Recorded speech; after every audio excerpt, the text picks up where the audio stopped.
This is part of the reason why I think this is the candidacy for us, because he has relationships with leaders and dictators around the world. In other words, bad people like me. But I think a lot of people, when I travel, like you meet the older Norwegians and they like America, but you meet the younger Norwegians and they don't like America because of the policies. And I think that Bill Richardson can reach beyond and before the Bush administration. They've got relationships with Governor Richardson. They know who he is. He's a nice guy. I've spent hundreds of hours with the guy. He's a personal guy. There was a great story that came out recently where he got another hostage out, where the woman called Governor Richardson out of the blue and said, "I need your help," and he put things down and he went and he got him. And it was a great story. I don't know if I'm not giving it justice. No, that was a Chicago Tribune reporter, David Salopek, that we got out from the Sudan. And with Ambassador Merrill, he and I worked together. There's an American in Bangladesh who had been in prison, and we got her out. That's how I knew Steve Merrill. He was the best ambassador I think we ever had to Bangladesh, and I think, well, and Osman Siddiq. We didn't get any prisoners out with Osman. After the coup, he had a very tense situation. The head of where he was ambassador, was a revolutionary, and Osman really cooled things down and did a great job. Bill, you should say something about the fact that you're one of the few people who's met with Aung San Suu Kyi. Yeah. You did that a very long time ago, and that wasn't easy to do. No, I know that in Burma, you're all reading about the monks have turned on the government in Burma, and then the government has slapped down the monks. Typical juntas in Burma. Yet, we seem to be silent. We condemn, but we don't lead an international effort of pressure by Asian countries to get the junta to stop these repressions in Burma. And Aung San Suu Kyi, who won the Nobel Prize in 1990. I went there shortly thereafter, after 1990, and was the first non-family member to meet with her. But also, we got her out of prison, out of house arrest, and she was freed for a few months. Then they put her in jail again. But we ought to stand for human rights, not just in our country, but across the globe. And Darfur, genocide. I mean, we were there too, and got a ceasefire in Darfur about 6 months ago. Yet today, there's 300,000 that have died. There's 2 million human beings that have been displaced. And why is it that we don't care about Darfur? Because it's Africa? Is this another Rwanda? I mean, we got to do better. Is that somebody reacting to my speech? What was that? Coffee.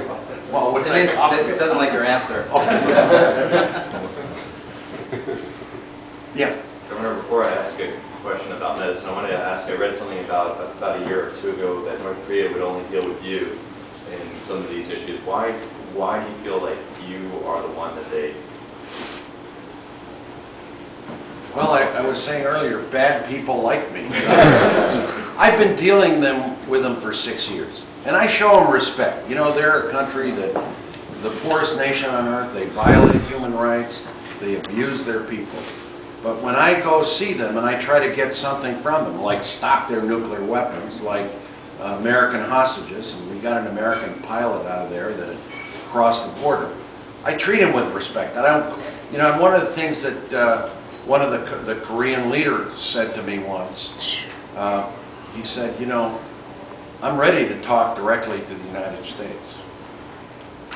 But you know what really ticks me off? And I said, what's that? He says, well, the President of the United States calls me a dwarf. And it pisses me off. That was a translation, sort of. And so, personal relationships are important in diplomacy. And I'll give credit to the first President Bush. And Clinton was very good. Of course, you knew Clinton. Everybody loved him. He could charm anybody he wanted. And so having those personal ties is important. The way you do that is showing respect. I mean, when I go in with the North Koreans, I don't call them a good for nothing. I say, look, let's see what we can get out of this meeting and see if we can make things better. And I'm not going to promise you enormous changes, but if you do the right thing, you release this American, you shut down your reactor, you're going to get food. And maybe you won't have starvation here, or fuel. And we developed this relationship where, you know, they still call me. And they had called me at the outset of the Bush administration, because the Bush administration called them axis of evil, that they were starving their people, so they called me, and I was about to become governor of New Mexico. Barbara and I were getting ready for inauguration. And I do remember, this is a true story, I was in my Jeep, which Doug will remember. I was in the laundry, getting my laundry, before I was going to be sworn in. And the ambassador from North Korea called me. He was out of the New York mission. And he said, Mr. Richardson, we need you. The Bush administration won't talk to us. We have a plan to negotiate, but no one will call us back. No one will talk to us. Will you do something? And I said, his name was Han. Han, do you know that I'm now ambassador? I'm now governor of New Mexico. I'm kind of out of that business. He said, no, I know. But so I called Colin Powell, and who I know, and we started a relationship that I think helped the situation. And by the way, there's a little side to this story. I could never prove it, but I felt that John Bolton, the American ambassador, was spying, eavesdropping on me and Colin Powell talking. I can't prove Wow. it. But but it did come out in somebody else's testimony that came he was out, doing that. yeah, that this is within the own administration, to talk about how the abuses in this administration, eavesdropping on your own citizens. First of all, you know, this is, you shouldn't do this, period, unless you get a court order. But this administration, and this is something the Senate, they let the administration this summer, they can do whatever they want. They can eavesdrop on you. You could be calling anyone overseas and you could be eavesdropping, and there's no protection. This is insanity. This, you know, we got to fight terrorists, but we don't have to become like terrorists.